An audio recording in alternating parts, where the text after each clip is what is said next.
গল্পে চলে যাই।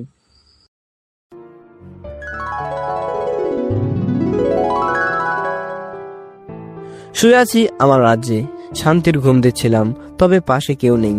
বিয়ে অবশ্য 3টা করতে হয়েছে, করলেও কি সমস্যা, রাজাদের তো অনেকগুলোই বউ থাকে, আর আমার তো শুধু 3টা। নিজের এই রাজ্যটার মতো সুখের জায়গা আর একটাও থাকতে পারে না। অবশ্য এটা জলপরীও নয়, আকাশপুরীও নয়, পাতালপুরীও নয়, আবার দানব রাজ্যও নয়। এটা তো আমার সেই ছোট্ট বাসাটা, যেখানে আমি, বাবা, আম্মু আর আমার যমজ বোনটা ছিলাম। সেই সুখের পরিবার যেখানে আমার 17টা বছর কেটেছিল। তাদেরকে তো আর বলতে পারি না জীবন এভাবে বদলে গেল। আমার কাছে সবচেয়ে সুখের জায়গা এটাই। আমার আশাতে আমার পছন্দের সব ধরনের খাবার রান্না করতে ব্যস্ত হয়ে গেছে আম্মু আর রিদি, আর বাবা তো বাজার করতে করতে ক্লান্ত। আর অন্যদিকে আমার 3 রাজ্য পরিচালনা করছে আমার 3 রানী। তবে আমার মনে হয় আর একটা বিয়ে করলে ভালো হতো, কিন্তু সেটা সম্ভব নয়। রাতে 4 জন একসাথে খেতে বসলাম, তখন আমি আমার মনের কথা বললাম।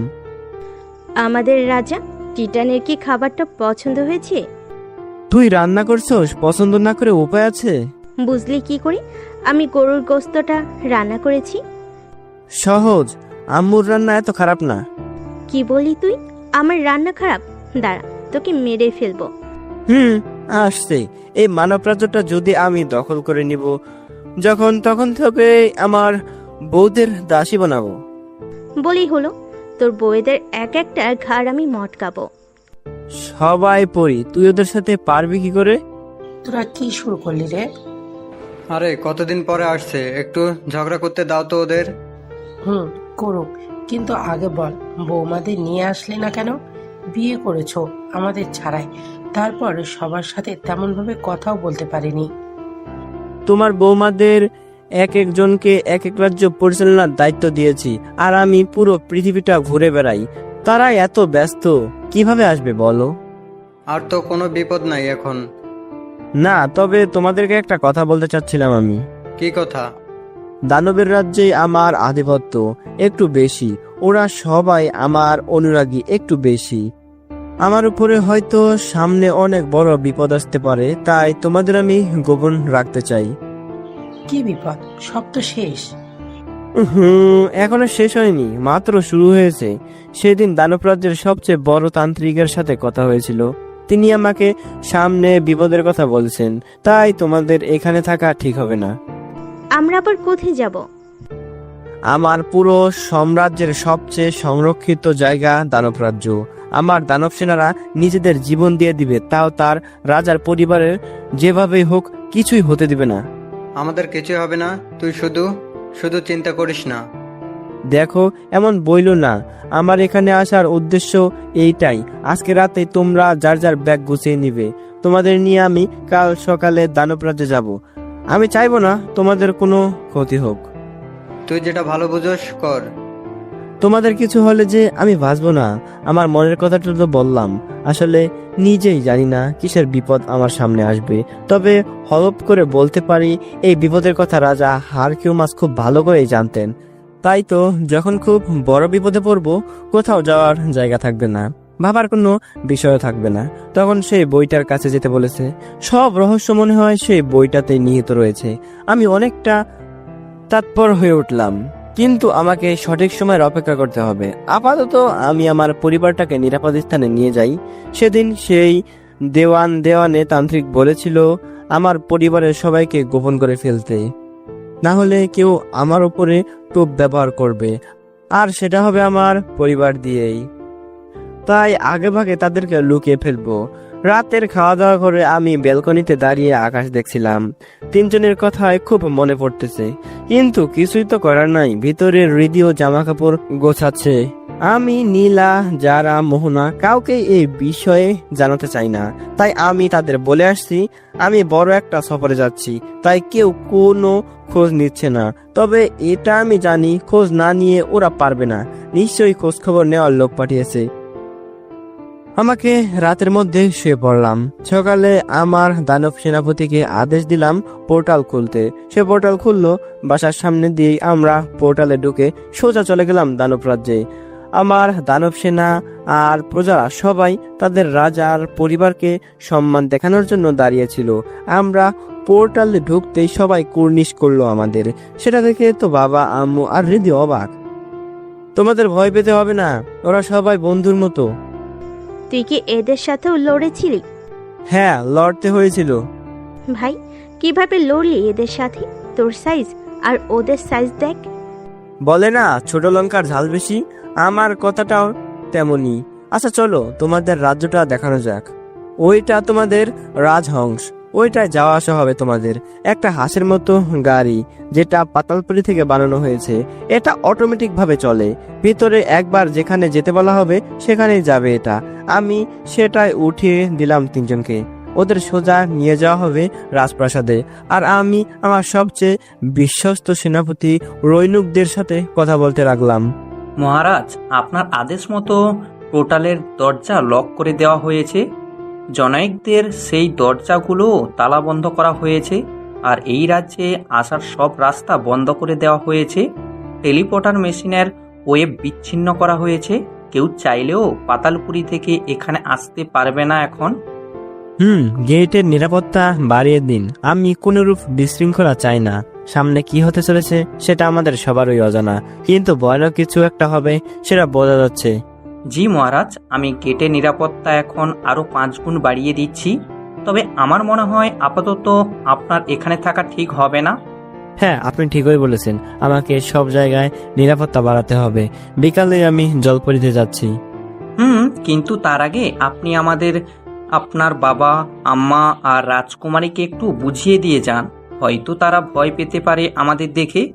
আমি মানুষ, জিন চিনতে ভুল করলেও আমার দানব বন্ধুকে চিনতে ভুল করি নাই। জানি আপনি পারবেন ওদের ভয় দূর করতে। হ্যাঁ পারবো, তবে আপনি কিছুটা সাহস দিয়ে যান ওদেরকে। যাব। আমাকে সেনাপতি নিল তার কাঁধে। বাচ্চা ছেলে মেয়েদের কাঁধে নিয়ে যেভাবে ঘুরে সেভাবে আমাকে নিয়ে ঘুরে সেনাপতি। খুব ভালো বন্ধুত্ব আমাদের মাঝে। আগের জন তো ঠকালো আমাকে, কিন্তু আশা করছি রৈনুকদে কিছুই করবেন না। আশা করা যাচ্ছে বাকিটুকু সামনেই দেখা যাবে। রৈনুকদে আমাকে কাঁধে নিয়ে দৌড় দিচ্ছে। অনেক অভ্যাসের পরে আমি শিখেছি এভাবে তার কাঁধে থাকতে। অবশ্য এর মাঝে নিজের ত্রিশূলটাকে ছোট করে রাখা শিখে গেছি। একদম একটা পেন্সিলের মতো করে রাখতে পারি। যখন এটাকে শক্ত করে মোচড় দিব তখন এটা বড় হয়ে যায়। তাই আমার যাতায়াতের বেশি সমস্যা হয় না। রাজপ্রাসাদে চলে আসলাম।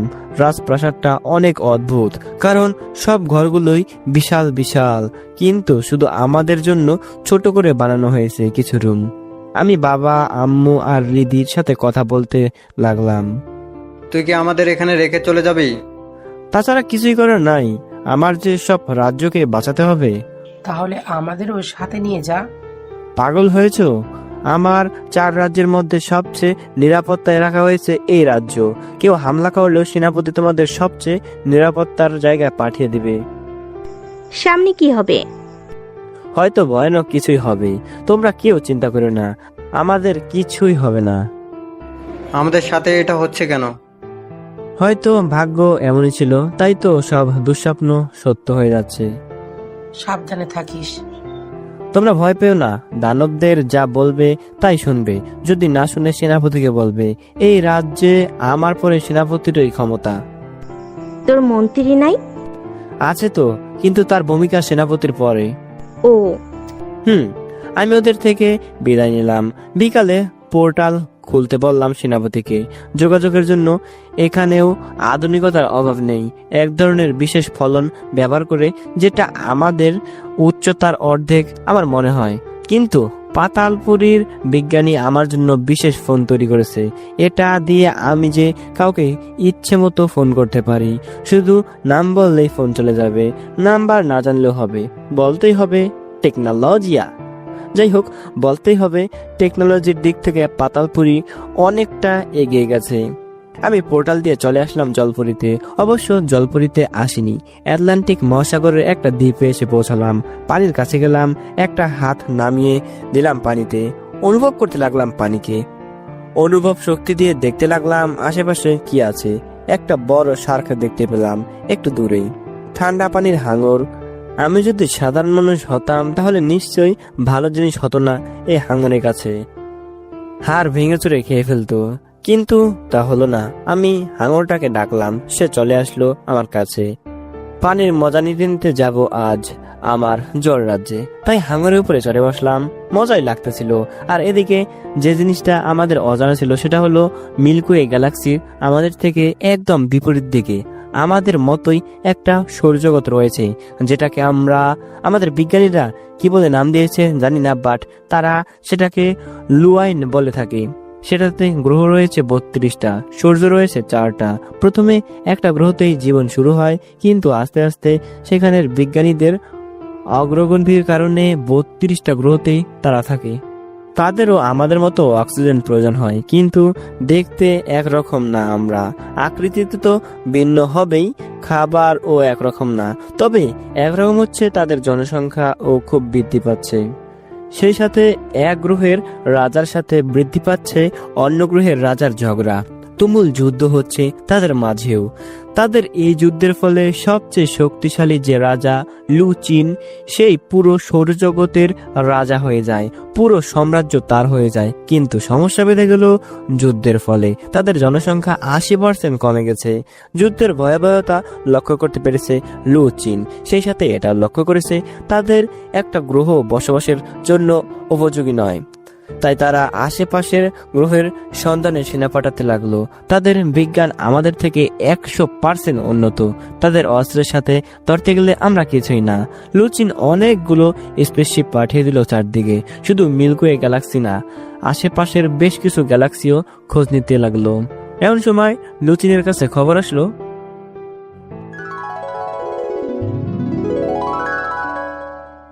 লর্ড লুচিন, আমাদের দীর্ঘ অনুসন্ধানের পর আমরা 15টা গ্রহ শনাক্ত করতে পেরেছি। এটা তো চরম খবর। মাই লর্ড, এর থেকেও খুশির সংবাদ হলো এই গ্রহটাকে দেখুন একবার। এগুলো কি পানি? ইয়েস মাই লর্ড, পানির কোনো অভাব নেই গ্রহটাতে, আর সব জায়গায় শুধু গাছ আর গাছ। বেশ, এত সুন্দর জায়গাতেই আমাদের ক্যাপিটাল হবে। নাম কি এই গ্রহটার? এটাকে আর্থ বা পৃথিবী বলা হয়। ওকে, ঠিক আছে। রাজকুমার লোচেনকে এখনই পাঠিয়ে দিন ওইখানে, এখনই। ওইখানে সব খবর আমরা পেয়ে যাব। মাই লর্ড, প্রিন্স লুচিন যদি ওখানে যায় তাহলে নিশ্চয়ই তারা বুঝে যাবে যে আমরা তাদের উপর আক্রমণ চালাবো, কারণ রাজকুমার তাদের থেকে দেখতে আলাদা। তাহলে রাজকুমারী লুসাইনাকে পাঠিয়ে দিন। এত বড় একটা বিপদ যে আমাদের দিকে আসছিল সেটা আমাদের অজানা থাকলেও জানি যে আসবে। আমি চলে আসলাম জলপুরীতে, সেই পুরাতন জায়গা যেখানে প্রথম এসেছিলাম। আমি রাজপ্রাসাদে ঢুকলাম, সবাই আমাকে দেখে কুর্নিশ করলো। ভালোই লাগছে রাজা হতে পেরে, এত সম্মান পাচ্ছি, এটা কি কম কথা। আমি সোজা রাজ সিংহাসনে চলে গেলাম, সেখানে গিয়ে বসলাম। মাথায় মুকুট টুকুট এগুলো আর ভালো লাগে না, তবে যার মাথায় রয়েছে শাহী রানীর তাজ, আমি গিয়ে আমার সিংহাসনে বসলাম। তারপর আমার রাজসভা শুরু করলাম। দুঃখিত, আমি এতদিন সফরে থাকায় আপনাদের রানী জিয়াইনিয়া অর্থাৎ যারা রাজ্যের সকল কিছু দেখাশোনা করেছে, তবে সামনে যে সময় আসতেছে আমার মনে হয় তা থেকে বাঁচার জন্য আমাদের এখনই চেষ্টা করতে হবে। হুজুর, মাফ করবেন, কিন্তু কি ধরনের বিপদ আসবে আমাদের উপরে? সেনাপতি, সামনে কি হবে সেটা বলা মুশকিল, তবে আমাদের সেটা থেকে বাঁচতে হবে, কোনো ভুলই করা যাবে না। হুজুর, আমার মনে হয় জলপরীটাকে পুরো সিল করে দিলেই হবে, কেউ অনুপ্রবেশ করতে পারবে না তখন। সেটা ঠিক আছে, এখন আপনার চিন্তা কি শুধু জলপরি নিয়ে? আমাদের সব থেকে শক্তিশালী প্রতিরক্ষার দেয়াল কিন্তু দানব দুনিয়া। আকাশপরি নিয়েও তেমন চিন্তা নেই, তবে আমরা চিন্তা শুধু পাতালপুরি নিয়ে। অনেক মানুষই জানে কিভাবে পাতালপুরিতে ঢুকতে হয়। হুজুর, মাফ করবেন, তবে পাতালপুরীর ডিফেন্স নর্মাল হলেও ওদের অস্ত্র এবং আক্রমণের যে নিয়ম, তাতে ওরা আমাদের থেকে শক্তিশালী। সেনাপতি রুদ্রিস, এখানে কথা সেটা না। আমি আমার 4 রাজ্যের সুরক্ষা তো করতেই চাই, সেই সাথে আমি আমার সকল সেনা থেকে আক্রমণের জন্য সেনা চাই, আর সেটার ব্যবস্থা করার দায়িত্ব আপনার। জি হুজুর। তাহলে আপনার সৈন্য তৈরি রাখুন আর জলপুরীর চারপাশে প্রতিরক্ষা দেয়ালটা চালু করে দিন। আমি রাজসভা থেকে আমার শয়নকক্ষে আসলাম। একটু পর যারাও আসলো, সাথে করে খাবার নিয়ে আসলো। বাইরে তাকিয়েছিলাম, আমার আদেশ মতো সেনাপতি প্রোটেকশন ওয়াল চালু করে দিয়েছে। এটাই জলপরীটাকে বাইরে থেকে পুরো অদৃশ্য করে দিবে, আর বাইরে থেকে আক্রমণের কোনো কিছুই ভিতরে আসতে পারবে না। যারা দেখলাম আমার পাশে এসে বসলো। মনটা খারাপ হয়ে বসে আছে যারা, বুঝলাম রাগ করেছে। মেয়েটা তো শুধু আমাকেই চেয়েছিল, কিন্তু তাতে ওর ভাগ দিতে হচ্ছে। আমারও বা উপায় কিসের? একবার সিদ্ধান্ত নিয়েছিলাম দানব রাজ্যের সবচেয়ে সুন্দরী দানবীকে বিয়ে করব, কিন্তু পরে মাথায় টোকা দিয়ে ভাবলাম সাইজেরও একটা ব্যাপার আছে। নিজের সাইজের একটাকে নিয়ে পারি না, আবার তো একটা দানবী। এখন মহারানী রেগে আছেন, তার রাগ থামাতে হবে, তাই আগে খেয়ে নিলাম। অবশ্য আমার খাওয়ার পরপরই খাবেও। নাও এবার খেয়ে নাও। আমার ক্ষুধা নেই। বললেই হলো ক্ষুধা নাই, তাড়াতাড়ি খেয়ে আসো। আমি আদরের সুরেই বললাম। প্লেট 2টা নিয়ে আসছিল ও, তাই খেতে বসলো। ও দেখছো এবার ভালোই লাগছে তাই না? আমি যারা হাতটা ধরলাম। একদম ধরবে না আমায়। বললেই হলো। এতদিন পর মনে পড়েছে আমার কথা। আরে এই জন্য রেগে গেছো? আমি কি তোমার সতীন 2টার কাছে গিয়েছিলাম বলো? কারো কাছে তো যাইনি। তুমি জানো না তোমাকে ছাড়া থাকতে কষ্ট হয়, আর পুরো 15 দিন ছিলে আমার থেকে দূরে। জানো কতটা কষ্টে ছিলাম আমি? বুঝতেই তো পারছি। তাই আমি দূরে গেলেও যাতে তোমার কষ্ট না হয় সেই সিদ্ধান্ত নিব ভাবছি। কি করবে? ভাবছি আমাদের জলপুরীর একটা রাজকুমারকে নিয়ে আসবো। আমি যারাকে জড়িয়ে ধরেই বললাম। এত তাড়াতাড়ি? হ্যাঁ, বাবা হওয়ার জন্য যে আমি আর অপেক্ষা করতে পারছি না। হ্যাঁ, বাবা তো তুমি হবেই, কিন্তু সামনে নাকি আমাদের উপরে বিপদ আসবে। সেটা না যাওয়া পর্যন্ত ভাবছি এসব না ভাবাই ভালো। হ্যাঁ, সেটাও ঠিক বলেছো, তবে রোমান্স তো আমি করতেই পারি। এই না না, ছাড়ো আমাকে। আর সারাসারি নাই। আচ্ছা বাবা, আমি তো তোমারই। চলো ঘুরে আসি। কোথায়? সেই প্রথম দিন যেখানে নিয়ে গিয়েছিলে। সেখানে যাবে? হ্যাঁ, আজকে তোমার সাথে সারা রাত চাঁদের মজা নিব। আজকে হঠাৎ এত রোমান্টিক হলে কিভাবে? এত সুন্দর বউ যার, রোমান্টিক না হলে তো পালিয়ে যাবে বউ। বলছে তোমারে পালিয়ে যাব। আমার কাঁধে একটা থাপড় দিয়ে দুজনে বের হলাম জলপুরীর থেকে। আবার সেই ছোট্ট দ্বীপটায় চলে আসলাম। সেই প্রথম দিনের কথা এখনো মনে আছে। রাত হয়েছে, তবে জ্যোৎস্নার রাত বলে উপভোগ করার মতো একটা রাত হয়েছে। যারা সেই ওর বানানো বেঞ্চিটাই বসলো, আমি ওর কোলে মাথা দিলাম। দুজনে গল্প করে যাচ্ছি। অনেকক্ষণ পর ওর বানানো ঘরটাতে গেলাম। ভরে গেল ঘরটা ভালোবাসার আলোতে, যে আলো সবাই দেখতে পারবেন না, তাই বলতেও চাই না। সকালে আমি আর যারা চলে গেলাম আবার জলপুরীতে গিয়ে সকালের নাস্তা করে আবার রাজসিংহাসনে বসলাম। সেনাপতি রদ্রিস, আমি 2 দিন পর জলপুরী ত্যাগ করব। আমার অনুপস্থিতিতে আমাদের সুরক্ষার দায়ভার আপনার উপরে। জি হুজুর, আমি বুঝেছি। আর অন্যদিকে সেই দূরবর্তী গ্রহের ব্যাখ্যায় চলে যাই। সেখানের মেয়েরা দেখতে অনেকটা আমাদের মানুষের মতোই, কিন্তু পুরুষরা অনেকটাই স্বাস্থ্যবান আর আমাদের থেকে শক্তিশালী। চেহারার গঠনেরও মিল নেই তাদের সাথে। আমাদের কাছে সেই পুরুষরা বিভৎস। তাদের আলোচনায় আসা যাক। মহারাজ লুচিন আর তার সেনাপতি সেপাইয়ের মধ্যে কথা হচ্ছে। জেনারেল সেপাই, আপনি কি স্পেসশিপগুলো রেডি করেছেন? ইয়েস মাই লর্ড, আমাদের 12,000 স্পেসশিপ তৈরি, এখন শুধু আমাদের যাওয়ার পালা। প্রিন্সেস লুসানাই গ্রহটা কত কাছে পৌঁছালো? মাই লর্ড, আমি প্রিন্সের সাথে ভিজুয়াল কন্ট্রাক্ট করছি। সেপাই তার হাতে থাকা নোটপ্যাডের মতো কিছু একটা ছিল, যেটা আমাদের ফোনের মতো নয়, পুরো ভার্চুয়াল। সেটাতে ক্লিক করলো, সাথে সাথেই হলোগ্রাফির মতো প্রিন্সেস লুসাইনা জীবন্ত চলে আসলো রাজা লুচিনের সামনে। প্রিন্সেস, আপনি এখন কোথায় আছেন? লুসাইনা, তুমি কি পৌঁছে গেছো? নো ড্যাড, মাত্র গ্রহটার সোলার সিস্টেমে পৌঁছালাম।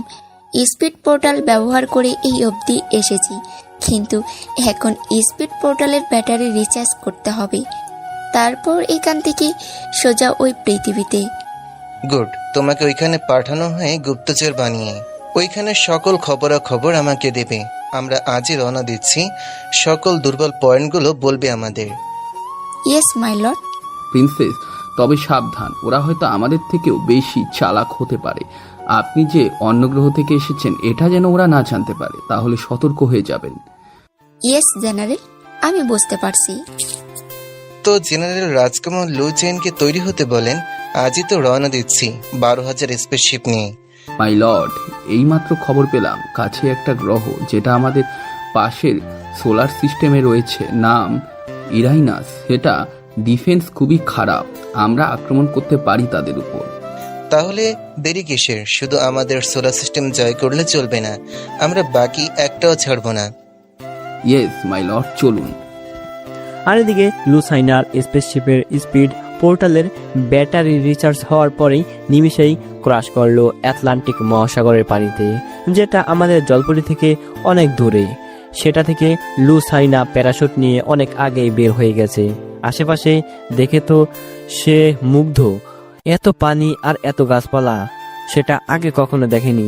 এত সুন্দর হবে এই গ্রহটা ভাবেনি সে। যেভাবে হোক এটা তো ওদের দখল করতেই হবে, আর সেটার জন্য যা করতে হয় করবে লুসাইনা। আর এদিকে আমি 2 দিন জলপরিতে কাটিয়ে রওনা দিলাম পাতালপুরীতে। অবশ্য টেলিপোর্টেশন মেশিন দিয়ে এসেছি।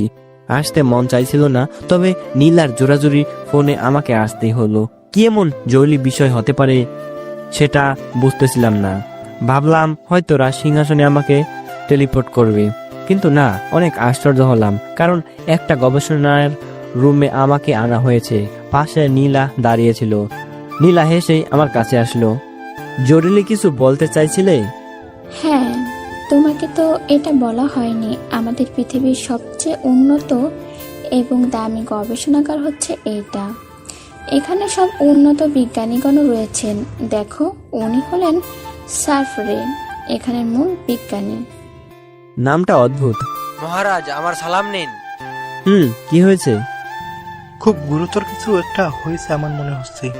কি হয়েছে? চলুন আমার সাথে। আমি গেলাম বিজ্ঞানীর সাথে। সাথে নীলা আর সেনাপতি ছিল পাতালপুরীর একটা রুমে আসলাম। আমি দেখতে পেলাম ভালোই বড় একটা স্পেসশিপের মতো কিছু একটা। এটা কি আপনারা বানিয়েছেন? জি না মহারাজ, এটা আমার কিংবা আমাদের পৃথিবীর বানানো স্পেসের না। এটা মানে তাহলে কে বানালো? এটা খুব উন্নত একটা স্পেসশিপ। আমি আরে কিছু তথ্য বের করতে পারতাম, কিন্তু পানিতে এর পুরো সিস্টেম নষ্ট করে দিয়েছে। তাও তো কিছু বের করা যাবে? হ্যাঁ যাবে, তবে এটা বলতে পারি পানি থেকে প্রতিরক্ষার জন্য বানানো হয়নি এটা। যারা বা যেখান থেকেই বানানো হয়েছে তারা আমাদের থেকে অনেক উন্নত। আপনি যেটা বলতে চাচ্ছেন এলিয়েন? হ্যাঁ মহারাজ। পাগল হয়েছেন? এমন কিছুর অস্তিত্ব তো নেই। সেটা আপনাদের মানুষের জন্য এই, কিন্তু আপনাদের অনুসন্ধানে আমরা অনেক আগেই জানতে পেরেছি। আমি বিশ্বাস করতে পারতেছি না বাস্তবে কোনো স্পেসশিপ দেখতে পারবো। মহারাজ, এই এলিয়েন শিপ এখানে আসার মানে মনে হচ্ছে আমাদের সামনে সত্যি কোনো বিপদ আসতে চলেছে। যদি এলিয়েন হয় তাহলে তো আমাদের ভয়ের কোনো কারণ দেখছি না মহারাজ। আপনি সেটা কিভাবে বলছেন? মহারানী দেখেন, তারা হলো এলিয়েন। নিশ্চিত আমাদের এইসব দুনিয়ার ব্যাপারে তাদের ধারণা নেই। তারা আক্রমণ করলে মানুষের উপরেই করবে। সেনাপতি আদ্রিস হেম কথাবার্তা সাবধানে বলুন। নিষ্পাপ মানুষের উপরে হামলা হবে, আর আমরা কি চেয়ে চেয়ে দেখব? আপনি সকল গেটের নিরাপত্তা বাড়িয়ে দিন, সেই সাথে আক্রমণের জন্য সৈন্য ঠিক করে রাখুন। জি মহারাজ। আমরা বের হয়ে রাজ সিংহাসনে আসতেছিলাম। বসলাম নীলার সাথে রথে। রথ চলতে লাগলো রাজপ্রাসাদের দিকে। আমার মনে হচ্ছে এই এলিয়েনই আক্রমণ করবে আমাদের উপরে, আর বিপদটা আমাদের খুব কাছে। তুমি কোনো চিন্তা করো না তো। তুমি এত চিন্তামুক্ত কিভাবে থাকো? আমি যে পারতেছি না। কে বলেছে আমি চিন্তা করি না? এই যতদিন তুমি আমার থেকে আলাদা ছিলে ততদিনই চিন্তা করেছি আমি। সবসময় মাথায় ঘুরে বেড়াতো আদৌ কি তুমি ফিরবে আমার কাছে, সব দুশ্চিন্তা আসতো মাথায়। নীলা আমার কাঁধে মাথা দিয়ে, কি বা করার আছে বলো? কষ্ট তো একটু করতেই হবে। তুমি আমার মনের কথা বুঝবে না। কে বললো বুঝবো না? আজকে আমাকে নিয়ে পুরো পাতালপুরি উড়ে বেড়াবা। হঠাৎ উঠতে মন চাইলো কেন? একটু উড়ন্ত রোমাঞ্চ করবো তাই। তুমি আসলেই দুষ্টু। সিংহাসনে এসে আমার রাজ্যে পরিচালনা করার বোরিং কাজে নিয়োজিত হয়ে গেলাম, কিন্তু রাতটা স্পেশাল ছিল। পুরো পাতালপুরি নীলাকে জড়িয়ে ধরে উড়ে বেরিয়েছি। সে কি অনুভূতি সেটা ভাষায় প্রকাশ করা যায় না। পরের দিন সকালে রাজসভায় বসলাম। সেনাপতি আদ্রিস, জি মহারাজ। আজকে সকল গেট লক করে দিবেন, ভেতরে কেউ যেন বের হতে না পারে, আর টেলিপোর্টেশন ডিভাইস আমার অনুমতি ছাড়া ব্যবহার করবেন না। জি মহারাজ। আর সৈন্য তৈরি রাখুন, আপনি খুব শীঘ্রই হয়তো পৃথিবীর উপরে আক্রমণ হতে পারে। জি মহারাজ, আমি মারাত্মক কিছু তথ্য সংগ্রহ করতে পেরেছি। কি সেটা বলুন। মহারাজ, আমি স্পেসশিপটা ভালো করে পর্যবেক্ষণ করেছি। এটা এত শক্তিশালী যে এটা আমাদের জিনোপরিদেরও মেরে ফেলতে পারে। কিন্তু এটা কিভাবে সম্ভব? আমিও সেটাই ভাবছিলাম, কিন্তু অনুসন্ধানের পরে জানতে পারলাম এলিয়েনগুলো আমাদের মতোই ক্ষমতাশালী। বলতে গেলে আমাদের ক্লায়েন্ট ওরা। তাহলে তো আসলে বিপদ। মহারাজ, শুধু বিপদ নয়, মহা বিপদ বলুন, কারণ এই স্পেসশিপের একটা ভিডিও ফুটেজ সংগ্রহ করতে পারি। দেখান তো ভিডিওটা। বিজ্ঞানীরা আমাদের সামনে বড় পর্দায় দেখাতে লাগলো ভিডিওটা, যেখানে রাজা লুচিন বলতেছে, প্রিন্সেস, তুমি এখন ওইখানের গোপন সব তথ্য খুঁজতে থাকো আর আমাদের ইনফর্ম করো। তোমার সিগন্যালের অপেক্ষায় থাকবো। তারপরে আমরা 12,000 স্পেসশিপ নিয়ে আক্রমণ করব। ভিডিওটা দেখে আমাদের সবার গলা শুকিয়ে গেল। মহারাজ, ভাবতে পেরেছেন 12,000 স্পেসশিপ নিয়ে তারা আক্রমণ করতে বসে আছে আমাদের উপর। তারা এলিয়েন হলেও অনেকটা মিল রয়েছে আমাদের তাদের সাথে। হ্যাঁ, সেটা তো ভিডিওটা দেখেই বোঝা যাচ্ছে। আচ্ছা, তাহলে আমি আজ বিকালেই মিটিং এর ব্যবস্থা করতে হবে আমার। মিটিং কেন? তুমি বুঝবে না সেনাপতি, আমি দুপুরের আগে জলপরি আর আকাশপুরীর রানী, সেনাপতি আর মন্ত্রীকে দেখতে চাই এখানে। জি মহারাজ। আমি দানব রাজ্যের সেনাপতি রৌনক দেখে ফোন দিলাম। আধুনিক টেকনোলজির এই সুবিধা, যখন যার নাম বলবো ফোন চলে যায়। ফোন দিয়ে আমি পোর্টাল ব্যবহার করে আসতে বললাম তাকে। দুপুরেই সব একসাথে হলাম। যারা এসেছে সাথে মোহনাও এসেছে। মোহনা আমার দিকে এক নজরে তাকিয়েছিল, অনেক মায়া মেয়েটার চোখে। এক সময় তো এই মেয়েটাই মায়া করেছিল আমার উপরে, কিন্তু এখন তো মায়ের প্রয়োজন হয় না, এমনিতেই মায়া লাগে তার উপরে। সবাই বুঝলাম। আমার চারপাশে আমার 3 রানী বসলো, শুধু একটার অভাব, হয়তো সেটাও পূরণ করে ফেলবো। হঠাৎ জরুরি মিটিং কেন ডাকলে? মহারাজ, কি হয়েছে হঠাৎ জরুরি তরফ করলেন? আমাদের উপরে যে বিপদটা আসার কথা ছিল সেটা খুবই নিকটে। সেটা তো কবে থেকেই বলে যাচ্ছ। তবে হ্যাঁ, শিওর হতে পেরেছি কারা আমাদের উপরে আক্রমণ করবে। কারা মহারাজ এলাকায় বলুন, তাকে নিমেষেই পিষে ফেলবো। সেটা আমাদের পৃথিবীর কেউ না, দূরে কোথাকার একটা গ্রহের। আর সেই গ্রহটার রাজ্যের কন্যা, মানে রাজকন্যা আমাদের পৃথিবীতে এসেছে, আর রাজা তার সৈন্য নিয়ে তৈরি আমাদের উপর হামলা করার জন্য। দূরের গ্রহের একটা বুঝলাম, কিন্তু তারা হামলা করবে কোথা থেকে হুজুর? তারা আকাশ থেকে আসবে, আকাশপুরীর পাশ দিয়ে আসবে তারা। তাহলে তো তাদের আক্রমণ করতে পারবো মহারাজ। এত সহজ হবে না, তারা কিন্তু তোমাদের মতো শক্তিশালী। হুজুর, আপনি ভয় পাচ্ছেন কেন? আপনি আমাদের রাজা, আপনার কাছে মহান ত্রিশূল। হ্যাঁ, সেটা ঠিক, তবে ভয় একটাই, তারা যে আকাশ থেকে আক্রমণ করবে, আর আমাদের বেশিরভাগ সৈন্য মাটি আর পানির।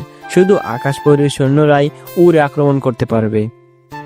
আমি কি বলেছি আমাদের রাজ্যগুলো গোপন রাখলেই হয়? তারা আসুক পৃথিবী থেকে, ঘুরে যাক। ঘুরে যাবে না, তারা আক্রমণ করতে আসবে 12,000 স্পেসশিপ নিয়ে। আর আমরা গোপন থাকলেও তার পৃথিবীর সব মানুষ মেরে ফেলবে। সেটা তো খুবই ভয়ানক হবে। আমরা পৃথিবীতে আছি, ব্যাপারটা এখন আমাদের গ্রহের মধ্যে চলে এসেছে, শুধু রাজ্যের মধ্যে নেই এখন আর। যে করেই হোক পৃথিবীকে বাঁচানো আমাদের দায়িত্ব। হ্যাঁ মহারাজ, আপনি ঠিক বলেছেন। তাহলে আমি বুদ্ধিটা প্রয়োগ করছি। ওই এলিয়েন রাজার মেয়েকে পাঠিয়েছে আমাদের পৃথিবীতে। আমি ভুল না বললে এখন মানুষের মাঝে আছে সেই রাজকন্যা। তো আমরা কি তাকে গ্রেফতার করব নাকি করব? সেটা বোকামি হবে। তাকে আমাদের ব্যবহার করতে হবে। প্রথমে শনাক্ত করতে হবে সে কে, তারপর তাকে ব্যবহার করতে হবে। মহারাজ, আমার ধারণা মতে এখন সে আমেরিকার কোনো এক জায়গায় আছে। স্পেসশিপটা কোথায় পাওয়া গেছে? মহারাজ, আমাদের স্যাটেলাইটটা এটাকে শনাক্ত করেছিল। বামুজটা ট্রাই সঙ্গলে পড়েছিল এটা।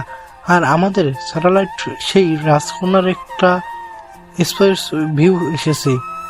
এটা আগে বলবেন তো। বলারই অপেক্ষা ছিল। মিঠা এখন হয়তো কিংবা না হলে মেক্সিকোতে রয়েছে। মহারাজ, আমাদের মাঝে কাউকে পাঠান সেখানে। না, আমি নিজে যাব। আপনারা একজন জিন, আপনাদের কাউকে পাঠানো যাবে না। তবে আমি মানুষ, তার কাছে মানুষের মতোই থাকবো। আপনি যেটা বলেন। মিটিং শেষ করলাম। মিটিং বলে না এটাকে, রাজসভা এটা। ভাবছিলাম অন্য কাউকে পাঠাবো, কিন্তু মেক্সিকোর নাম শুনে আর কাউকে পাঠালাম না। এখন নিজে যাব, নিজেই ঘুরে আসি দেশটা থেকে। বিকালে আমাকে যেতে হলো আকাশপুরীতে, যেহেতু নিখোঁজ থাকতে হবে অনেকদিন, তাই সব রানীর কাছেই তো যেতে হবে, না গেলে তো হবে না। আর অন্যদিকে লুসাইনা পৌঁছে গেছে মেক্সিকোতে। প্রথম 2 দিন কাটলো এখানের মানুষের স্বভাব কাজকর্ম দেখতে দেখতেই। এমন কিছু তো আর করতে পারবে না যাতে এর সন্দেহ করবে, কিন্তু সে অনেকটা অবাক হলো, কারণ এইখানের মানুষগুলো ঠিক তার মতো দেখতে। লুসাইনা জানে কিভাবে এখানকার মানুষ সম্পর্কে ধারণা নিবে, তাই সে লাইব্রেরিতে পৃথিবী ও মানুষদের নিয়ে লেখা বই পড়ে, সাথে পৃথিবীর ডিফেন্স নিয়েও পড়ে। ও দেখলো অনেকটাই দুর্বল এখানের মানুষ, এদের নিমিষে হারিয়ে গোলাম বানিয়ে ফেলা যাবে। কিন্তু তাও ওর মন মানছে না, কারণ আশেপাশের কোনো গ্রহ এখানে এখনো হামলা করেনি। হয়তো শক্তিশালী কিছু রয়েছে, তার জন্যই তো এখনো কিছুই হয়নি এই গ্রহের। সে আরো জানতে লাগলো আস্তে আস্তে। বিকালে আমি মোহনাকে জোরে ধরে পৌঁছে গেলাম আকাশপুরীতে। আকাশপুরী ঘোরার বেশ সময় আমি পাইনি, তবে এখন ঘোরাঘুরির সময়ও না। আমাকে তো এই মহা বিপদের থেকে বাঁচার রাস্তা বের করতে হবে। যতই হোক আমি তো রাজা। মোহনার সাথে পৌঁছে গেলাম আকাশপুরীতে। মেঘের রাজ্য এটা, মেঘের উপরে এই রাজ্য। সবসময় এটা একটা প্রতিরক্ষার তাবিজ দিয়ে আটকানো থাকে, তাই এটা ভেদ করে চলে গেলেও টের পাবে না। এটা আকাশপুরী। অনেক আশ্চর্যের বিষয় প্রথম লেগেছিল, কিন্তু এখন বুঝে গেছি প্রতিরক্ষা তাবিজটা খুলে দেওয়া হলো। আমরা রাজ্যে পৌঁছে গেলাম। সবাই আমাকে দেখে কুর্নিশ করলো। ভালো তো লাগারই কথা, যখন একজন মানুষ সম্মান দেখায় তখন আমাদের ভাব বেড়ে যায়। আর এখানে তো পুরো রাজ্য আমাকে সম্মান জানাই, ভাব তো সপ্তম আকাশে উঠে যাবেই। মোহনার সাথে আমি রাজ শয়নকক্ষে গেলাম, কারণ আজকে আমি অনেক ক্লান্ত, তাই এই ক্লান্তির মাঝে আমি রাজ সিংহাসনে যেতে চাই না, তাই সোজা বিশ্রাম নিতে চলে গেলাম। রাতের খাওয়া ধরলাম। মোহনা আমার বুকে মাথা দিয়ে শুয়ে রইল। তুমি আমাকে নীলা আর জারার থেকে খুব কম ভালোবাসো। কে বলেছে? আমি তোমাদের 3 জনকেই সমান ভালোবাসি। সেটা তো দেখতেই পাই। প্রথমে জারার কাছে যাও, তারপর নীলার কাছে, আর সব শেষে আমার কাছে আসো। আরে রাগ করতেছো কেন? 3 জনকে তো সময় দিতে হবে, তাই না? হ্যাঁ, দেখেছো, আজ আসলে আবার কাল চলে যাবে।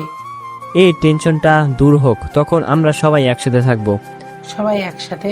হ্যাঁ, এমন একটা জায়গায় আমার রাজত্ব নিয়ে যাব, যেখানে জলপরীরাও থাকতে পারবে, আকাশপরীরাও থাকতে পারবে, আর দানব রাজ্যের দানবরাও থাকতে পারবে। এমন কোনো জায়গা কি আছে? হ্যাঁ, থাকবে না কেন? শুধু খুঁজে বের করতে হবে। হয়েছে, এখন এসব কথা বাদ দাও, আমাকে আদর করো একটু। করবই তো, সেটা কি বলে দিতে হবে? আর কি, বউয়ের ভালোবাসা পেতে লাগলাম। উল্লেখ করলে চাকরি থাকবে না। সকালে উঠে রাজসভায় বসতে হলো। আমি বসলাম রাজ সিংহাসনে। আমার পাশে বসলো মোহনা। সেনাপতি হিতান। জি মহারাজ। আকাশপুরীর প্রতিরক্ষা তাবিজটা আরো আপগ্রেড করতে হবে। জি মহারাজ, আমাদের বিজ্ঞানী সেই কাজে নিয়োজিত রয়েছেন। আর আপনি অধিক সংখ্যক সৈন্যের ব্যবস্থা করুন, তাদের প্রস্তুত রাখুন, যে কোনো সময় আক্রমণ করতে পারি আমরা। জি মহারাজ। আমার আদেশেই বহাল রাখবেন। কোনো পরিবর্তন করতে হলে আমি বলবো। আর আমি আজকে মেক্সিকোর জন্য রওনা হয়ে যাব। জি মহারাজ। আর কথা বাড়লাম না। সেনাপতিকে বললাম কোনো সাগরের কাছে নিয়ে ফেলে দিতে। আমাকে উড়াল দিয়ে নিয়ে ফেলে দিল আটলান্টিক মহাসাগরের ঠান্ডা পানিতে। কোনো মানুষ যদি পড়তো তাহলে সাথে সাথেই হার্ট অ্যাটাক করে মারা যাবে। আমি ঠান্ডা পানির একটা হাঙরে পিঠে বসে পড়লাম। তারপর চললাম মেক্সিকোর দিকে। মেয়েটাকে আমার বের করার কোনো প্রয়োজন নাই। তাকে যে ট্রেস করতেছে পাতালপুরী বিজ্ঞানী সেটা হয়তো সে জানে না। আসলে আমি পুরো অবাক হয়েছি, কারণ এলিয়েন হওয়া সত্ত্বেও একদম মানুষের মতোই দেখতে মেয়েটার। চুলগুলো লাল, স্লিম বডির সাথে টাইট ফিটিং জামা পরা, এতে আরো আকর্ষণীয় করে দিয়েছে তাকে। সেই সাথে ঠোঁটের নিচে একটা গাঢ় ছোট্ট তিল আছে, যেটা তাকে মায়াবী করে দিয়েছে। আমি হা করে তাকে সামনাসামনি দেখতেছিলাম। অবশ্য অনেক আগেই পৌঁছে গিয়েছিলাম, আর বিজ্ঞানীর স্যাটেলাইটের মাধ্যমে আমার আর তাকে খুঁজতে হলো না। প্রতিটা মুভমেন্টে দেখা যাচ্ছে তার। আমি 2 দিন যাবৎ তাকে ফলো করতেছিলাম। অবশ্য ব্যাপারটা সে বুঝেছে হয়তো। মনে হয় আমার দ্বারা কিছু কার্য হাসিল করার বুদ্ধি করছে, তাই দেখলাম ভালোই রেসপন্স দিচ্ছে। একদিন মেক্সিকো সিটির সবচেয়ে বড় লাইব্রেরিতে ঢুকলো মেয়েটা। আমি তো এখনো নামই জানতে পারলাম না। আজকে আমিও পিছন পিছন লাইব্রেরিতে আসছি, দেখলাম বসে বসে অস্ত্র বিষয়ক কোনো একটা বই পড়তেছে। আমি বুঝলাম এখনো চান্স না মারলে পরে পাবো না, তাই ওর সামনে গিয়ে বললাম, can I sit here? Yes. কি করছেন? সেটা বাদ দিন, আগে বলুন আমার পিছনে এভাবে কেন ঘুরতেছেন? তুমি সুন্দর ফুল, আর ফুলের কাছ দিয়ে তো ভ্রমররা ঘুরবেই। নাম কি আপনার? কিছু ফুল আছে যাদের নাম না জেনে সৌন্দর্য দেখা বেটার হয়। কিছু ফুল আছে যারা কোটিতে একটা হয়, আর সেটা হচ্ছেন আপনি। নাম না জেনে আমি ছাড়ছি না আপনাকে। শুধু শুধু ভয় দেখিয়ে লাভ নেই, আমি এইসব কথায় ভয় পাচ্ছি না। আমি ভয় দেখাচ্ছি না, তাহলে? আমি তো ভালোবাসা দেখাচ্ছি। সেটা আবার কি? ভালোবাসা বুঝো না? না। কোন জগৎ থেকে এসেছো ভালোবাসা বুঝো না? এমন প্রথম একজন দেখলাম। বুঝি তো। বুঝো, তাহলে ভালোবাসবে আমাকে? কেন? আমি কেন? কারণ আমি তোমাকে ভালোবাসি। ও ও বুঝতেছে না আসলে ভালোবাসাটা কি। তাহলে কি তুমি বাসবে? না বুঝেই রাজি হয়ে গেছে। আমি ওর গা ঘেঁষে বসলাম। ও কি বিষয়ে রাজি হয়েছে সেটাই তো জানে না। হয়তো ভাবছে ভালোবাসা মানে বন্ধুত্ব, তাই আমিও সুযোগ নিতে লাগলাম। তোমার মনে তো জায়গা আমার হবেই। ভাবতেছি চতুর্থ রানীর অভাবটাও পূরণ হয়ে যাবে। বলতে গেলে নীলা, যারা, মোনার থেকে অনেক অনেক অনেক গুণ সুন্দর এলিয়েনটা। দূর, কখন থেকে এলিয়েন বলে যাচ্ছি, নামটা জিজ্ঞাসা করছি। আচ্ছা, এখন যখন তুমি ভালোবাসবে আমায়, তাহলে নামটা বলো। লুসাইনা। এ তো দেখি চায়না নাম। চীন থেকে এসেছো তুমি? আমি তোমাকে সাইনা বলে ডাকবো, কেমন? ওকে। এত মনোযোগ দিয়ে কি পড়ছো? বই। এ তো ডিফেন্সের বই। হ্যাঁ, আমার সেখানে চাকরি করার অনেক ইচ্ছা, তাই এ সম্পর্কে জ্ঞান অর্জন করছি। এই সম্পর্কে পড়তে হবে কেন? আমি তো সবকিছুই জানি। সব জানো কিভাবে? কারণ আমি ডিফেন্সের চাকরি করি। আমি মিথ্যা বললাম? তাহলে তো তোমার থেকে অনেক কিছু জানতে পারবো। হ্যাঁ, জানতে পারবে। তাহলে বলো। বলবো। তার আগে এই পুরো মেক্সিকো সিটি ঘুরতে হবে আমার সাথে। আমি রাজি। তাহলে বই রাখো, চলো বের হই। তোমার যা জানার আমি বলবো। ময়না ফাঁদে পড়ে গেছে। এটাই তো চাইছিলাম। একা একা কত বের করবে সে আমার থেকে। এখন হয়তো বের করবে আমাদের মানুষের গোপনীয় অস্ত্র সম্পর্কে। সেটা না হয় বলে দিলাম, কিন্তু আমাদের ব্যাপারে তো কিছুই জানে না। চাই না জানাই ভালো। আমি তো এখন ঘোরাবো ওকে।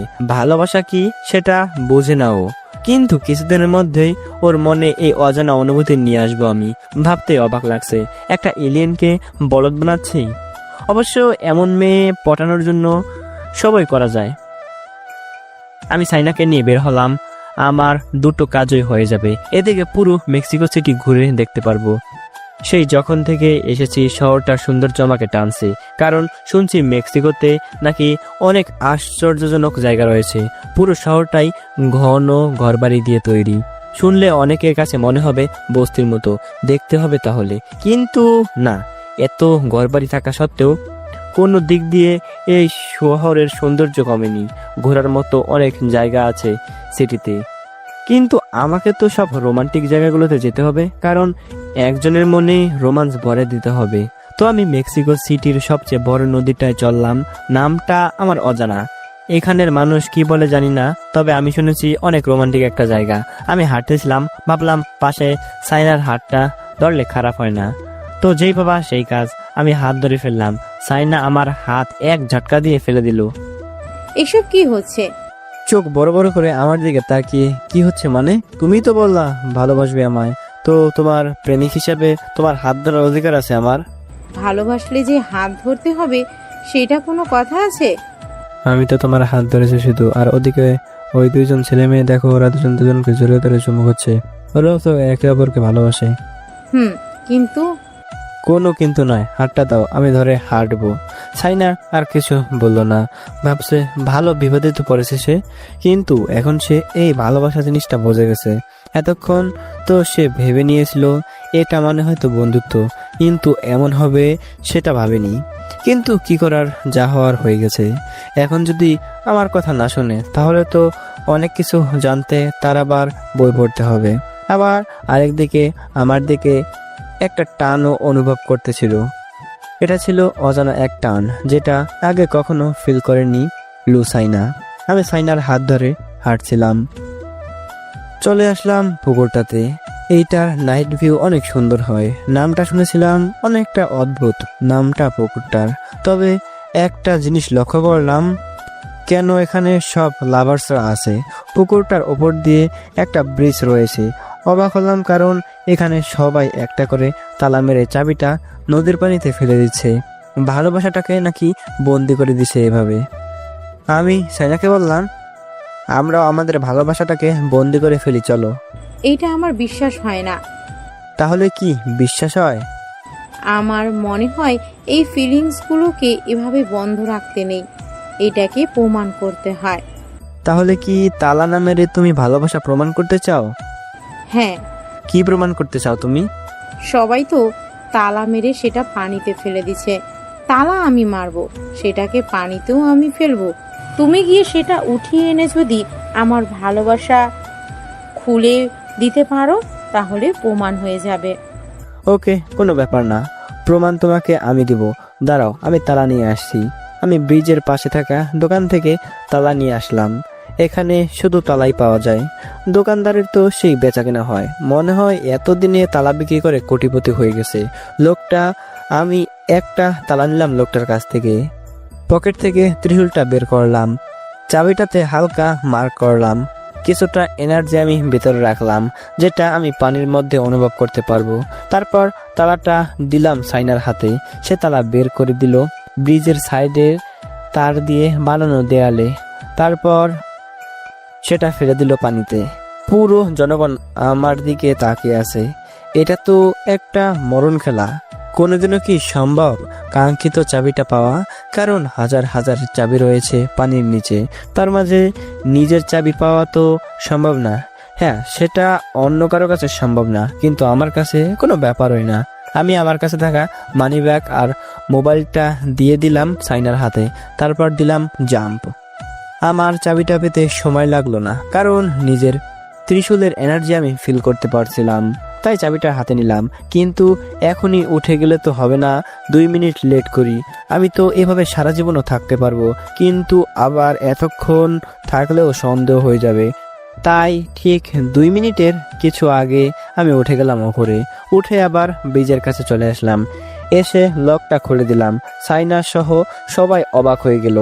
এটা আমি কিভাবে করলাম, কারণ এটা তো সম্ভব না।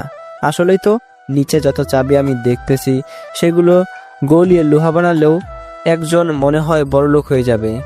কি ভালোবাসা কি পুরো খুলে দিয়েছি, নাকি আরো কিছু খুলতে হবে? খুলে গেছে। তাহলে তো ভালোই। সাইনা আমার গায়ে হাত দিয়ে, ঠান্ডা লাগছে না? আরে না। ব্যাপার কি, তোমার শরীর এত তাড়াতাড়ি শুকিয়ে গেল? আরে বইলো না, যে রোদ, আর এমনি তো আমার জামা ওয়াটারপ্রুফ, ভেতরে পানি যায় না। ও চলো ব্রিজের ওপাশটায় যাই। সাইনাকে নিয়ে অপর পাশে চলে আসলাম। এই পাশেই একটা হোটেল আছে, যেটা নদীর পাশেই। সেটাই আমাদের জন্য একটা রুম ঠিক করলাম, কারণ রাতেই নাকি জায়গাটার সৌন্দর্য দেখতে পাবো। আসলেই রাত হওয়ার পরপরই আমরা দেখতে পেলাম পুকুরের পাশে সব কাপড়রা জড়ো হয়েছে। মাঝখানে আগুন ধরিয়েছে আর চারপাশ দিয়ে গ্রুপ হয়ে বসে একে অপরের সাথে গল্প করছে। আমি আর সাইনাও ডিনার করে এখানে এসে বসলাম। পুকুরের উপরে চাঁদের আলো পড়ছে, সেটাতে মনে হচ্ছে জ্বলছে নিজের শক্তিতে। আবহাওয়াও অনেক রোমান্টিক। এক ভাইয়া গিটার দিয়ে গান গাইছিল আর আশেপাশের সবাই গল্প করছে, জড়িয়ে ধরছে, আরো অনেক কিছু। ভালো লাগছে জায়গাটা? হ্যাঁ, অনেক। যাক, তোমার ভালো লেগেছে তাতেই আমি খুশি। তুমি তো ডিফেন্সের ব্যাপারে বলতে চেয়েছিলে। আরে বাবা, এত রোমান্টিক জায়গায় তুমি এসব কথা তুলছে কেন? তাহলে আমার চোখের দিকে তাকাও। আমি সাইনার হাত ধরে আমার দিকে ফিরালাম। আমার চোখের দিকে তাকিয়ে আছে এক নজরে। হুম এখন একটু আশেপাশে তাকাও। হুম সাইনা আশেপাশে তাকালো, দেখলো সবাই তাদের প্রেমিকাকে চুমু দিচ্ছে, নাহলে জোরে ধরে আছে। কিছু করতে মন চাচ্ছে না। হুম খুদাই কথা বলে সময় নষ্ট করে লাভ আছে? এলিয়েন চান্স দিছে, এটাকে তো আর মিস করা যায় না। তবে এটা বুঝেছি আমি একদিনে ওর মনে জায়গা করে নিয়েছি। তবে এক ডোজে হবে না, আরো কয়েকটা ডোজ দিতে হবে। আমিও আর সবার মতো আগাচ্ছিলাম ওর দিকে। লক্ষ্য ওর ঠোঁট। একসময় লক্ষ্যতে বসাতে সক্ষম হলাম। মিষ্টি ঠোঁটের চাপে গেলাম। আমি তো আকাশপরী, জলপরী আর অর্ধেক মানুষ, অর্ধেক আকাশপরীর ঠোঁটের ছোঁয়া পেয়েছি। কিন্তু এটা ছিল একদম সব থেকে আলাদা, সব থেকে কোমল, সব থেকে মিষ্টি।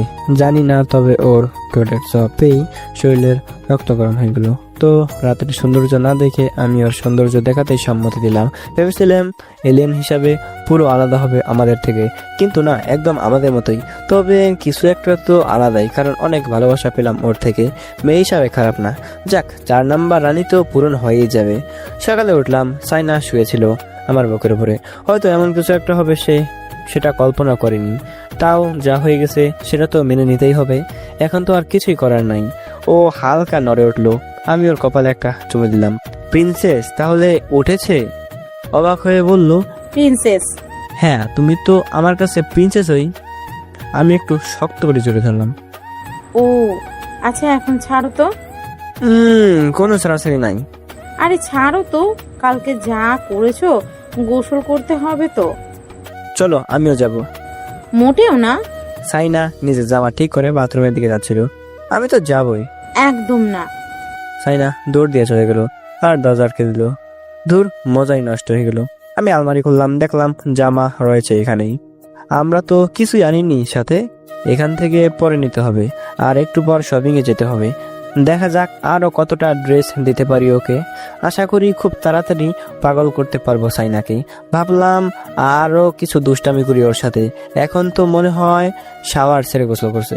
দেয়ালে হাত দিলাম, পাইপের ভিতরে পানিকে অনুভব করতে লাগলাম। এবার গোসল করে দেখাও। আমাকে নিলা না গোসল করতে, এবার পানি ছাড়া গোসল করো, দেখি কেমন গোসল করতে পারো। পানি তো বন্ধ করে দিলাম, এবার দেখা যাক কি হয়। একটু পরে সাইনার কথা শুনতে পেলাম। হৃদয়, হৃদয়, শুনতে পাচ্ছ না? কি হয়েছে বলো। পানি বন্ধ হয়ে গেছে, একটু দেখো তো। দেখবো কি করে, তুমি তো দরজা আটকে দিয়েছো।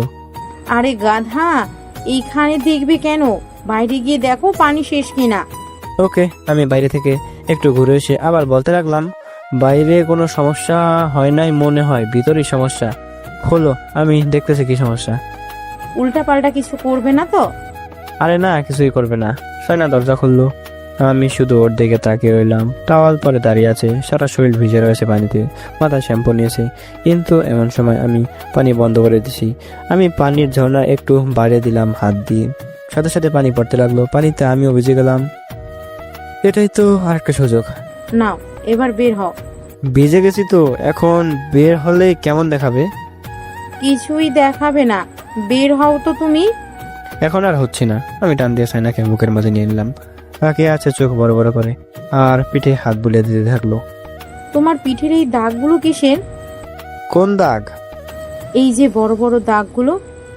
ও, এইগুলো তো ছোটবেলায় বাবা বেত দিয়ে মেরেছিল, সেই দাগ।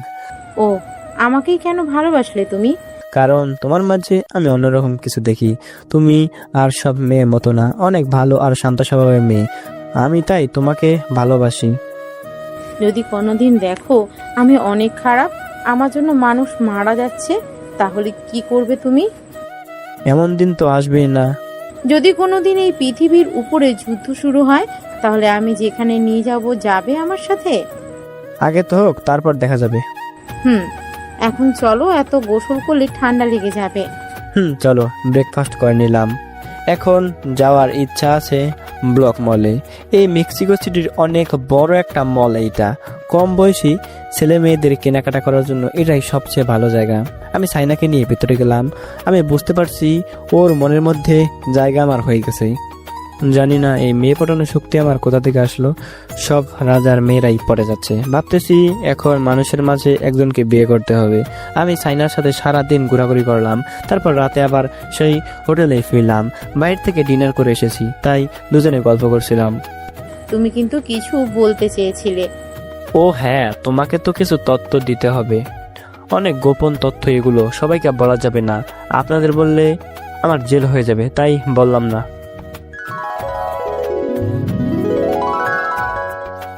নাও, এবার খুশি তুমি? হ্যাঁ, অনেক। তাহলে আমার বুকে এসে শুয়ে থাকো। সাইনাকে বুকে নিয়ে শুয়ে রইলাম। আমি রাতে ঘুমিয়ে পড়েছিলাম। ঘুম ভাঙলো, দেখলাম সাইনা পাশে নেই। বুঝলামই না কোথায় গেল। উঠলাম, ঘর অন্ধকার ছিল আজ। ডিম লাইট তো চালু ছিল, তাহলে বন্ধ করেছে কে? আমি টিপ টিপ পায়ে বেলকনির দিকে যাচ্ছিলাম, কিন্তু আর যাওয়া মনে হয় ঠিক হবে না, তাই দরজার পাশে এসে দাঁড়ালাম। আমি শুনতে পেলাম সাইনা কারোর সাথে কথা বলতেছে। ভাইয়া, আপনি এখানে কেন এসেছেন? দেখতে এলাম আমার বোনটা কি করছে, কিন্তু এসে তো দেখলাম ভালোই একটা আর্ট কালচারের সাথে আদর্শ আগে মেতে উঠেছে লর্ড লোচিনের আদরের রাজকন্যা। ভাইয়া, কিছু বলার আছে নাকি? আমি এখানে তলোয়ার নিয়ে ওর মাথা দ্বিখণ্ডিত করব। খবরদার, যদি ওকে কিছু করতে চাও এর আগে আমাকে শেষ করতে হবে। ওকে আমার বোনের জন্য তো একটা মানুষকে মাফ করতে পারি। ধন্যবাদ ভাইয়া। তবে আসল কথায় আসি, খবর কি এখানের? আমরা হামলা করতে পারি, বেশি বেগ পেতে হবে না এখানে মানুষের সাথে জিততে। তাহলে তো বলা যায় ইটস শো টাইম। তবে আমি বলে দিচ্ছি, যদি হৃদয়ের কিছু হয় তাহলে কিন্তু তোমাদের সবার খবর আছে। কিছুই হবে ওর, তুই ওকে নিয়ে আমাদের একটা স্পেসশিপে চলে যাবি। ওকে। তাহলে কালকেই হামলা করে ফেলবো আমরা। ওকে। অন্ধকার থাকায় আমি সাইনার ভাইকে দেখতে পেলাম না। তবে যা বুঝলাম, এখন আর আমার এখানে থাকা ঠিক হবে না। আমাকে এখন যেতে হবে। আমি ছোট করে পাতালপুরীর সেনাপতি আদ্রিজের কাছে একটা মেসেজ দিলাম। 1 মিনিটের মধ্যে আমাকে টেলিপোর্ট করে নিয়ে আসলো পাতালপুরীতে। আমি আমার সব সেনাপতিদের সাথে লাইভ কনভারসেশন করলাম। কালকে আমরা হামলা করব না। আমি পৃথিবীর সেন্ট্রাল ডিফেন্স অর্গানাইজেশনকে খবর দিলাম। তাদের জানালাম খুব সকালের মধ্যেই স্পেসশিপ নিয়ে এলিয়েনরা হামলা করবে। তারা প্রথমে বিশ্বাস করেনি। যখন আমি বললাম আপনারা কোনো স্যাটেলাইট দিয়ে 14 কিলোমিটার দূরের এলাকায় দেখার চেষ্টা করেন, তারা দেখে তখন বিশ্বাস করলো। আমরা তো আগেই লড়বো না, যখন আমাদের প্রয়োজন হবে তখনই আমরা লড়বো। দেখতে দেখতে সকাল হয়ে গেল। যুদ্ধ লেগে যাচ্ছে। আকাশ থেকে সব স্পেসশিপগুলো যখন নামছিল তখন সূর্যের আলোগুলো ওরাই পর্দার মতো ঢেকে রাখছিল। আমি স্পষ্ট ভিউ নিলাম। দেখলাম সাইনা আর ওর ভাই একটা শিপের উপরে দাঁড়িয়েছিল। আস্তে আস্তে সব নামতেছিল। আমি যেটা ভেবেছিলাম সেটাই হলো। প্রথমেই আমেরিকা থেকে মিসাইল ছুটতে লাগলো, এরপর কোরিয়া, রাশিয়া, চীন, জাপান, আস্তে আস্তে সবাই শুরু করলো। আর অন্যদিকে এলিয়েনগুলো কম নয় কিছুতেই।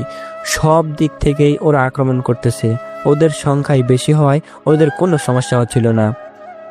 আর এদিকে সাইনা আর লু চেইনের নেতৃত্বে বিশাল একদল মাটিতে নেমে আসলো। ওরা মাটিতেই যুদ্ধ করতে লাগলো। ওদের নির্মম হত্যা দেখে আমার কষ্ট হচ্ছিল। আমি নীলা, যারা আর মোহনাকে পাঠিয়ে দিলাম দানব রাজ্যে। ভাবলাম এখন অপেক্ষা করা ঠিক হবে না, কারণ নিষ্পাপ মানুষগুলো মারা যাচ্ছে। আমরা কি বসে থাকতে পারি? আমরাও নেমে গেলাম মানব রাজ্যে। 4 রাজ্যের ঢোকার পথ লক করে দিলাম। আমার সৈন্যদের মধ্যে শুধু দানবরাই নাই, তাদেরকে রেখেছি পুরো গোপন করে। সঠিক সময়ে আমাদের কাজে লাগবে।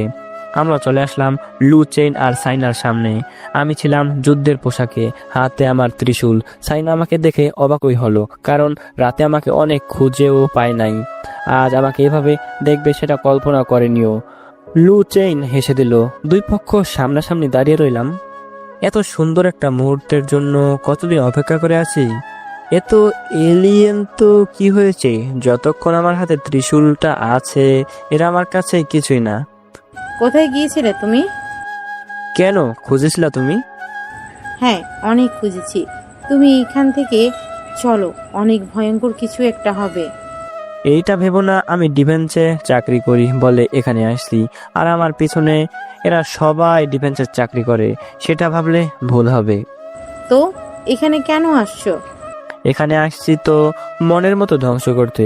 ওপর দিয়ে একটা স্পেসশিপ যাচ্ছিল, আমি সেটাই ত্রিশূল দিয়ে একটা এনার্জি বল মারলাম, সাথে সাথে সেটা ব্লাস্ট হয়ে গেল। সেটা সাইনা আর ওর ভাই অবাক হয়ে গেল। কে তুমি? সেটা না হয় বুঝতে পারবে। আমি পাতালপুরী আর জলপুরীর সেনাপতিকে নিয়োগ দিলাম ভূমিতে থাকা এলিয়েনদের এক এক করে জমের বাড়িতে পাঠাতে, আর আকাশপুরীর সেনাপতি হিতানকে আদেশ দিলাম আকাশপথে হামলা করতে।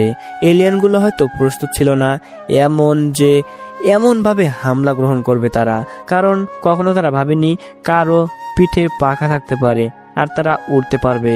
এলিয়েনদের কাছে অত্যাধুনিক অস্ত্র থাকলেও সেগুলো কাজে দিচ্ছে না। আমি সেনাপতি হিতানের পিছনে চড়ে এক এক করে স্পেসশিপগুলো ধ্বংস করতে লাগলাম। এমন আর ভালো লাগতেছিল না। রাগে লুচিন ও নেমে গেছে। সে তো একটু বিরাট দেহি, দেখতে পুরো শ্যাডো ফাইট 2 গেমের টিটানের মতো। হাতে টিটানের মতোই একটা বিশাল তলোয়ার, হয়তো অনেক শক্তিশালী হবে তলোয়ারটা, কিন্তু আমার সাথে তো এক মুহূর্ত টিকতে পারবে না বেচারা। আমি লক্ষ্য করলাম ত্রিশূলটার ক্ষমতা আগের থেকে কমে গেছে। কেন সেটা বলতে পারবো না, তবে যাই হোক, এই বৃহৎ এলিয়েনটাকে তো মেরে নিয়ে আগে আমার থেকে ডাবল আর দেখতেও অনেকটা ভয়ানক। আমাকে হিতান নিচে নামিয়ে দিল। আপনার যুদ্ধের রীতি আর ক্ষমতা দেখে আমি খুব প্রশংসিত হয়েছি। শুনেছি আমার মেয়ে নাকি আপনাকে ভালোবাসে, আপনিও নাকি ভালোবাসেন। শুধু শুধু এইভাবে আমাদের হাতে নির্মম না মরে আমার জামাতা হয়ে যান, একসাথে পুরো গ্যালাক্সি রাজ করব। আপনি হয়তো আমাকে চিনেন না, আমি হলাম এই পৃথিবীর মহাজাগতিক রাজা হৃদয় টিটান।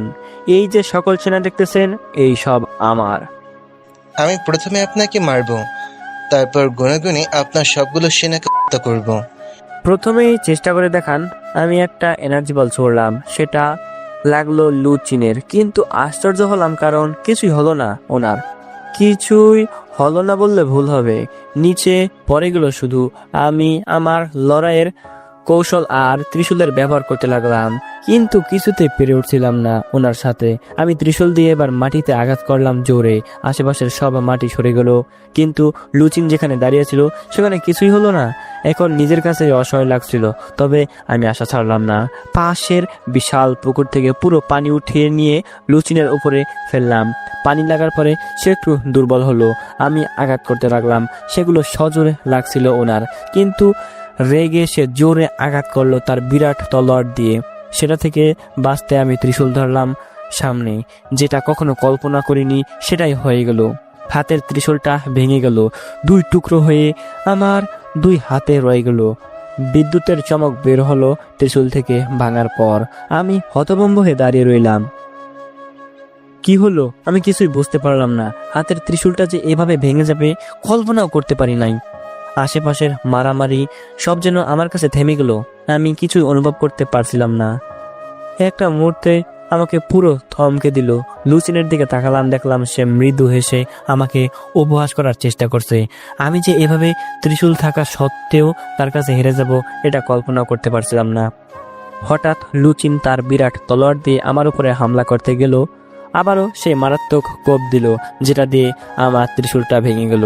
আমি চোখ বুজে রইলাম, কারণ বুঝতে পেরেছি আমার আর রক্ষা নাই। কিন্তু পরেক্ষণে বুঝতে পারলাম কেউ আমাকে নিয়ে কাঙ্ক্ষিত জায়গা থেকে সরে গেছে, যার দরুন কোপটা পিচ ঢালাই রাস্তাতেই পড়লো। তাকিয়ে দেখলাম তলোয়ারটা থেকে আগুনের মতো কিছু একটা বের হচ্ছিল। আমি তো অবাকই হলাম, কারণ এত শক্তিশালী একটা তলোয়ার থাকতে পারে সেটা আগে কখনো ভাবিনি। আমার পাশে দেখলাম সাইনাকে। মাই লর্ড, আপনি ওকে ক্ষমা করে দিন। প্রিন্সেস, তুমি তো জানো তোমার বাবা মনে কোনো দয়া নেই। আমি একটা সুন্দর অফার ওকে দিয়েছিলাম, কিন্তু সেটা ফিরিয়ে দিয়ে সে আমাকে অপমান করেছে। আর এই সুন্দর গ্রহটার রাজা নাকি তিনি, তাকে করলে এটা আমার হয় কিভাবে? আপনি ওকে ছেড়ে দিন, মেয়ে হিসেবে বাবার কাছে এই পাথ্য না আমার। সরে যাও লুসাইনা, না হলে মায়ের টানে তুমি নিজেকে করে ফেলবে। লুচিন সাইনাকে ধাক্কা দিয়ে সরিয়ে দিল। লুচেন তাকে শক্ত করে ধরলো। শুধু কেঁদে যাচ্ছে সাইনা, অনেক কষ্ট লাগছে ওর। এদিকে আমি ওঠার শক্তিও পাচ্ছি না। তলোয়ারের আঘাতে শুধু আমার ত্রিশূলই ভাঙেনি, বরং আমার শরীরেও ড্যামেজ হয়েছে। আমি নাড়াচাড়া করার শক্তিও পাচ্ছিলাম না। নিজেকে অনেক অসহায় লাগছিল। আশেপাশে দেখলাম আমার সৈন্যরা ভালোই যুদ্ধে আধিপত্য দেখাচ্ছিল, কিন্তু তাদের রাজাই যে ত্রিশূল ভেঙে বসে আছে। দূর থেকে হিদান আমাকে দেখলো। এর মধ্যেই সেনাপতি আদ্রিস আর সেনাপতি রুদ্রিসের সৈন্যরা লুচিনের অর্ধেক সৈন্যকে মারতে সক্ষম হয়েছে। সেনাপতি হিতান আমাকে দেখেই এসে আমাকে নিয়ে উড়াল দিল। উড়তে উড়তে বলতে লাগলো, মহারাজ আপনার এই অবস্থা হলো কিভাবে? কিছুই তো বুঝতে পারছি না। আমি ভেবেছিলাম লড়াইটা সহজই হবে, কিন্তু না। আমি ওই বিরাটদেহী রাজার আসল শক্তি দেখলাম। এক আঘাতেই ত্রিশূল ভেঙে দিল। কি, এটা কিভাবে সম্ভব? আমারও সেটাই কথা। এখন কি করব মহারাজ? সবাইকে আপাতত পাতালপুরীতে এইসব এলিয়েনদের চোখের আড়াল হয়ে পাতালপুরীতে যেতে হবে। সেনাপতি হিতান আমাকে নিয়ে বাকি 2 সেনাপতির কাছে নিয়ে আসলো। এতক্ষণ যা আত্মবিশ্বাস ছিল এখন সেটাও নেই। সব হারিয়ে আমি এখন ভয়ে আছি। কোনো রকম নিজের জীবনটা বাঁচিয়ে আসতে পারছি আমি। জানি না এখান থেকে নিজ শরীরে ফিরতে পারবো কিনা। 3 সেনাপতি ঠিক করলো টেলিপোর্টেশন ব্যবহার করা হবে, কিন্তু আমি সেটাতে না বলে দিলাম। সেটা না করলে এত সৈন্য তো আমরা বাঁচাতে পারবো না মহারাজ। হ্যাঁ পারবো, ড্রিলিং চালু করা হোক। সেটা তো ভয়ানক হতে পারে। না, হবে না। আমি যেটা বলছি সেটাই করুন। ঠিক আছে মহারাজ, কিন্তু আমাদের সেটার জন্য আকাশপথ ব্যবহার করতে হবে। সেনাপতি হিতান, আপনি আপনার সৈন্যকে বলে দিন 2 জন জলপুরীর সৈনিককে যেন তারা নিয়ে সাগরে ফেলে দিয়ে আসে। ঠিক আছে মহারাজ। আর সেনাপতি আদ্রিস, আপনি আপনার সৈন্যকে বলুন আক্রমণ চালিয়ে যেতে। জলপুরীর সব সেনা যখন নেওয়া হয়ে যাবে তখন আপনাদের টেলিপোর্ট করে আকাশপুরীতে পাঠিয়ে দেওয়া হবে। সেখান থেকে আবার পাতালপুরীতে পাঠিয়ে দেওয়া হবে। ঠিক আছে মহারাজ। আর সেনাপতি হিতান, আপনার সৈন্যদের উড়ে সবার থেকে আলাদা হতে বলবেন, আর তারপর একটা সংকেত দিতে বলবেন। তখন তাকে ড্রিল করে সরাসরি পাতালপুরীতে নিয়ে যাওয়া হবে। জি মহারাজ, কিন্তু হুজুর আমাদের কি এতে ঝামেলা না করে সোজাসুজি টেলিপোর্ট করলেই ভালো হতো?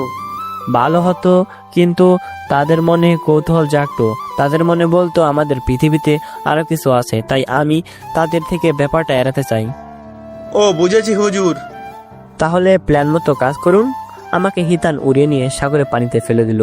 সবার আড়ালে চলে গেলাম। অবশ্য উড়াল দেওয়ার আগে আমি লুচিনের মুখে অদ্ভুত একটা হাসি দেখেছি। দেখেই মনে হয় কত শক্তিশালীও।